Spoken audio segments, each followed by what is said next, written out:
সকাল সকাল ছিল রাজকীয় খাবার দাবারের ব্যবস্থা। নমস্কার বন্ধুরা, আমি অর্পিতা মালার একটা নতুন মিনি ব্লগে আপনাদের সকলকে জানাই স্বাগত। ছিল মিক্স ভেজ রাইস, আর ছিল মাছ ভাজা, আর তারপরে সুদীপা আসে। সারাদিনে ওর সাথে গল্প করতে করতে সময় কাটাতে কাটাতে আর কোনো ভিডিওই করা হয়নি, তাই দুপুরে একেবারে ভিডিও করেছিলাম। দুপুরের লাঞ্চে ছিল ভাত, উচ্ছে আলু ভাজা, মাছের ঝোল, আর ছিল আমার হাতে স্পেশাল রায়তা। খাওয়া দাওয়া করে ঘুম থেকে উঠে দেখি এই দুজন কি হাসাহাসি করছে। আর তারপরে এই যে সুদীপা দেখো এখানে আমার জন্য পাঁপড় এনেছিল এক ধরনের, সেটাই ভেজে সবাই মিলে খাচ্ছিলাম। বেশ টেস্টি ছিল পাঁপড়গুলো। আর এই বৃষ্টির ওয়েদার, একটু চা না খেলে হয়। আর আমি দেখো এখানে 5 টাকার কাপগুলোতে বেশ মজা করে চাটা খাচ্ছিলাম।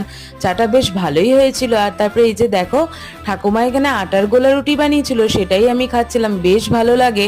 আর মা এখানে বসে বসে শাপলা ছাড়াচ্ছিল, আর তার ফুলগুলোই দেখো কত সুন্দর দেখতে লাগছিল, তাই মা একটু আমায় সাজিয়ে দিয়েছিল। আজ এই অবধি, সবাই ভালো থাকবেন, সুস্থ থাকবেন, টাটা।